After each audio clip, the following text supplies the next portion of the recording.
Bismillahirrahmanirrahim. Assalamualaikum warahmatullahi wabarakatuh. Apa kabar anak-anak semuanya? Saya harap antum dalam kondisi yang sehat walafiat. Tidak bosan-bosannya saya mengingatkan di masa pandemi ini, tolong dijaga kesehatannya, jangan sampai sakit ya. Kalau bisa berbanyak olahraga dan makan makanan yang bergizi, karena di masa-masa ini sehat adalah salah satu yang nikmat ya, yang sangat kita harus syukuri dan kita upayakan. Baik, pada pertemuan kali ini kita akan membahas ya lanjutan dari materi seni budaya yang sudah kita bahas di pertemuan di sebelumnya. Kalau pertemuan sebelumnya kita membahas tentang unsur seni rupa dua dimensi. Di pertemuan kali ini kita akan membahas tentang bahan ya, bahan seni rupa dua dimensi. Sebelum itu, marilah kita awali dulu dengan bacaan basmalah secara bersama-sama. Bismillahirrahmanirrahim. Baik, pada pembahasan kali ini saya akan membahas terkait bahan yang sering digunakan dalam membuat karya seni rupa dua dimensi. Seperti itu, baik nanti yang digunakan pada masa terdahulu ataupun masa-masa sekarang atau masa kontemporer atau modern di masa sekarang ini. Mungkin nanti kalian beberapa sudah tahu, beberapa mungkin baru tahu, dan kita akan membahas secara jelas bahan-bahan apakah yang biasa digunakan dalam membuat karya seni rupa dua dimensi. Baik, untuk bahan sendiri dia ada dalam bahasan medium ya. Medium seni rupa dua dimensi. Medium berasal dari kata media yang berarti perantara. Istilah medium biasanya digunakan untuk menyebut berbagai hal yang berhubungan dengan bahan, termasuk dalam hal ini alat ya dan teknik yang dipakai dalam berkarya seni. Nah, alat berarti ya yang digunakan misalnya seperti kuas atau mungkin pensil atau mungkin cat dan lain sebagainya. Lalu teknik, nanti kita akan belajar teknik gambar, teknik lukis, dan lain sebagainya. Baik, kita mulai dari bahan ya. Bahan yang paling umum digunakan dalam membuat karya seni rupa lukis ialah kanvas ya. Kalau kita bicara tentang seni lukis, maka yang paling sering itu kanvas, yang paling umum seperti itu. Namun pada dasarnya semua benda dapat dijadikan bahan dalam seni rupa dua dimensi tergantung dari kreativitas seniman. Berikut adalah beberapa contohnya. Jadi memang karena hampir tidak ada batasnya, maka semua bahan bisa dijadikan menjadi alat atau bahan yang dapat digunakan untuk berkarya seni. Tidak harus cat, tidak harus mungkin kuas, tapi bisa jadi yang lain ya. Mungkin tanah, mungkin medianya daun dan lain sebagainya. Sekarang sangat luas sekali. Hampir semua bahan bisa dijadikan karya seni, tergantung dari kreativitas seniman itu sendiri. Oke, yang pertama kita bahas adalah yang paling umum ya, kanvas ya. Kanvas adalah kain yang berlapis cat bercampur lem. Merupakan kain kanvas terbuat dari kain yang tipis sampai kain tebal dan kuat. Kain ini dipergunakan untuk membuat layar dan terutama dasar lukisan. Kanvas ya, biasanya dari kain. Saya kira kalian sudah cukup familiar dengan kanvas sebagai salah satu bahan yang digunakan dalam seni rupa. Yang kedua adalah kertas ya. Jenis kertas yang digunakan untuk melukis sangat beragam tergantung dengan alat yang digunakan ya. Ada yang tebal, ada yang tipis, bahkan ada mungkin yang berbeda bahan kertas yang digunakan. Kertas untuk melukis menggunakan cat air biasanya agak tebal dengan kertas yang bertekstur ya, karena kalau cat air pakai kertas yang tipis nanti bisa jadi berlubang karena air yang ada dalam cat air, tapi biasanya menggunakan kertas yang lebih tebal. Baik, kemudian ada kayu ya. Salah satu bahan yang mulai populer digunakan untuk melukis adalah kayu atau wood painting. Nah, tidak pakai kertas, tidak pakai kanvas, tapi dia memakai kayu ya. Melukis di atas kayu pembuatnya tidak semudah membuat lukisan di atas kanvas. Melukis di atas kayu memiliki kerumitan dan keunikan tersendiri. Contohnya ada sebuah kayu ya, dari pohon kemudian dilukis dengan cat ya yang sederhana. Kemudian selain kayu ada juga kaca ya. Bahan kaca juga digunakan sebagai bahan pembuat lukisan. Ketika melukis di atas bahan kaca dibutuhkan ketelitian dan dalam menggoreskan kuas serta ketelitian dalam mencampur atau mengoplos warna agar menghasilkan karya yang memuaskan. Nah, bisa dilihat ini contohnya ada gelas yang dilukis atau dibuat dengan hiasan lukisan ya. Lukisan dengan menggunakan cat di bagian luarnya. Baik, ini salah satu contoh karya seni menggunakan kaca sebagai mediumnya atau sebagai bahannya. Lalu yang kedua kita bahas alat-alatnya ya. Jadi kita bahas mediumnya atau bahannya, kita bahas alatnya. Alat yang paling umum digunakan dalam membuat karya seni rupa lukis adalah cat minyak, cat air, pensil warna atau pensil. Namun pada dasarnya hampir semua benda dapat dijadikan alat ya, tergantung dalam kreativitas oleh seniman itu sendiri ya. Misalnya kayu atau mungkin tangan pun sebenarnya, seperti Avandi itu kan melukis dengan tangan ya, dia tidak menggunakan alat apapun tapi pakai tangannya sendiri, langsung dari tangannya kemudian disapukan ke kanvas ya, seperti itu. Jadi yang paling umum tadi ada cat minyak, cat air, pensil warna atau pensil, tapi tidak terbatas pada itu saja. Oke, kita bahas yang pertama, pensil ya. Pensil merupakan alat yang dapat digunakan untuk menggambar secara utuh ataupun hanya sketsa. Jenis pensil dibedakan berdasarkan tingkat kekerasan atau kehitaman karbonnya. Ya, kalau kalian misalnya beli pensil ke toko, misalnya ada jenis-jenis pensil ya. Nah, ada dua kategori. Yang pertama kekerasannya atau hardness ya. Yang kedua adalah kehitamnya atau blackness. Nah, makanya ada pensil 2B, pensil 3B, pensil 6B dan lain sebagainya. Ada juga pensil 2H, 3H, 4H. Ya, seperti itu. Untuk pensil B berarti itu kodenya adalah blackness. Semakin besar B-nya, maka dia semakin gelap warnanya. Ya, berarti warna 6B lebih gelap dari warna 2B atau warna 2B lebih terang dari warna 6B dan sebaliknya. Untuk kode H berarti itu menandakan hardness atau kekerasannya ya. Semakin tinggi tingkatan H-nya berarti semakin keras dia. Semakin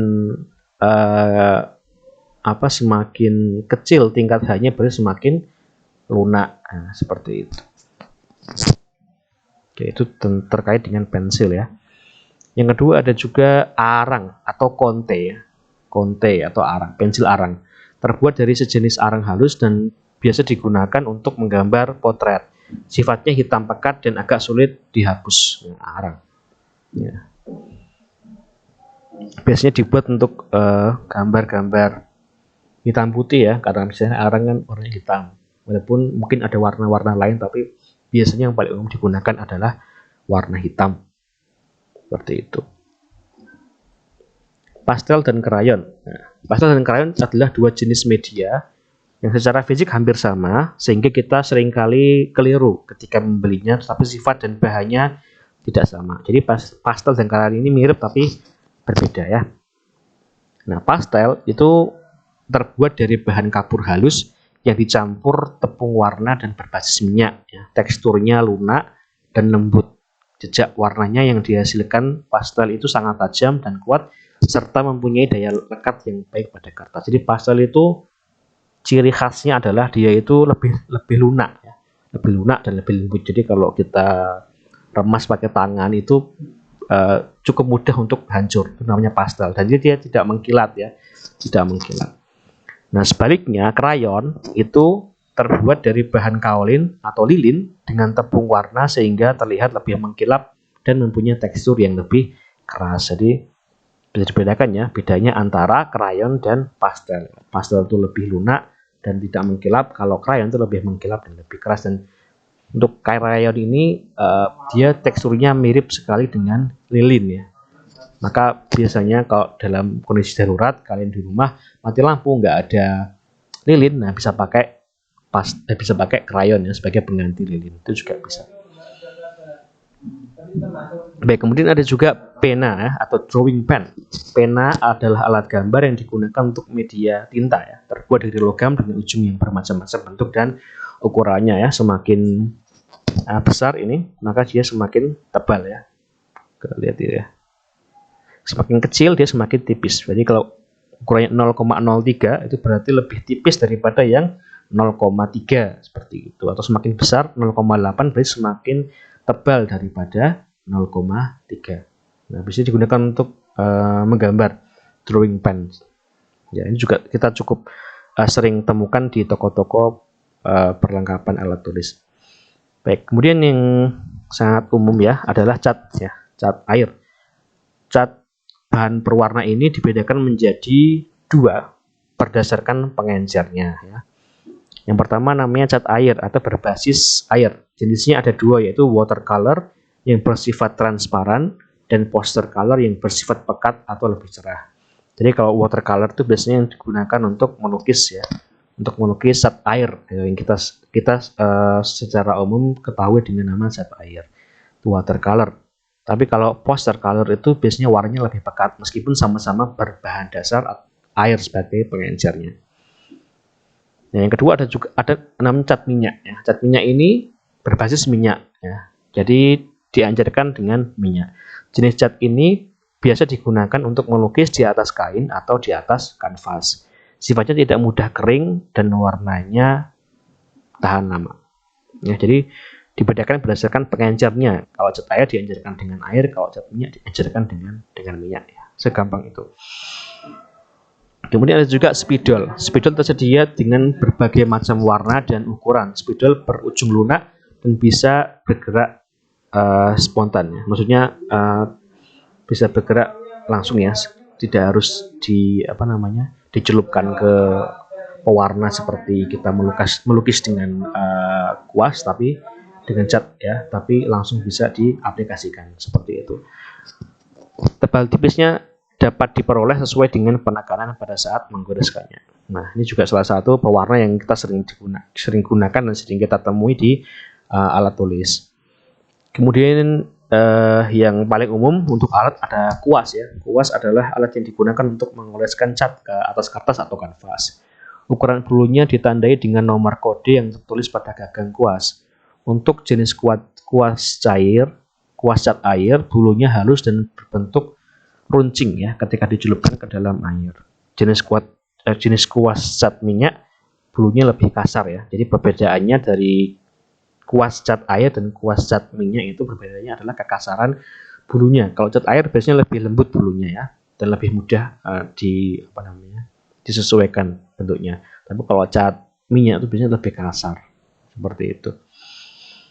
Kemudian yang tidak kalah penting adalah palet ya.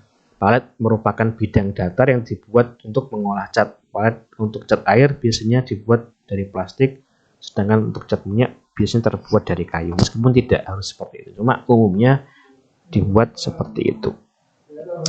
Nah, tadi kita membahas tentang alat atau bahan yang digunakan dalam seni rupa manual ya, yang manual langsung dari bahannya. Nah, yang kedua kita bahas alat atau bahan seni rupa yang dibuat atau yang kita bisa lakukan dengan komputer atau dengan teknologi. Nah, program komputer ya. Komputer merupakan media perkara yang telah populer. Teknologi digital saat ini memungkinkan untuk membuat teknik gambar yang beragam. Kalau kalian misalnya suka desain atau familiar dengan desain, misalnya, maka kalian saya kira tidak begitu kesulitan ya mengenali program-program di bawah ini ya. Ada Adobe Illustrator, ada Photoshop, ada Corel Draw, ada mungkin berbagai macam program yang lain yang mungkin saya tidak sebutkan satu, seperti misalnya Microsoft Paint dan lain sebagainya. Itulah alat-alat yang bisa kita gunakan jika kita ingin mendesain secara virtual ya, tidak pakai alat manual seperti itu. Nah, ini kalau Photoshop biasanya terkait dengan gambar ya, dengan foto, meskipun tidak untuk kemungkinan bisa juga melukis di Photoshop. Biasanya kalau untuk menggambar langsung bisa pakai Illustrator atau bisa pakai Corel Draw. Nah, itu salah tiga contoh ya program yang sering digunakan dalam menghasilkan karya seni rupa dua dimensi menggunakan komputer. Baik, saya kira itu ya untuk pertemuan kita pada hari ini. Kita membahas tentang bahan yang digunakan dalam karya seni rupa dua dimensi ya. Baik karya seni rupa yang sifatnya manual ataupun yang sifatnya virtual ya, seperti itu. Baik, nanti sekalian bisa dipelajari kembali alat-alatnya. Mungkin kalian bisa browsing di internet tentang bagaimana cara menggambar dengan alat-alat itu dengan lebih baik lagi. Bisa, saya kira akan banyak sekali di YouTube ya video-video dalam melukis menggunakan konten, melukis menggunakan cat air yang sangat menarik untuk disimak.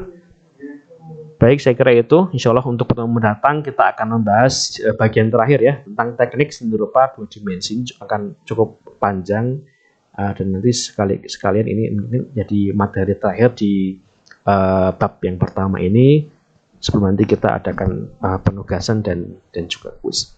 Baik, saya kira itu untuk pertemuan kita pada pagi hari ini. Insya Allah kita akan lanjutkan di pertemuan mendatang. Kurang lebihnya saya mohon maaf. Nah, kita akhir dengan bacaan alhamdulillah dan doa kafaratul majelis.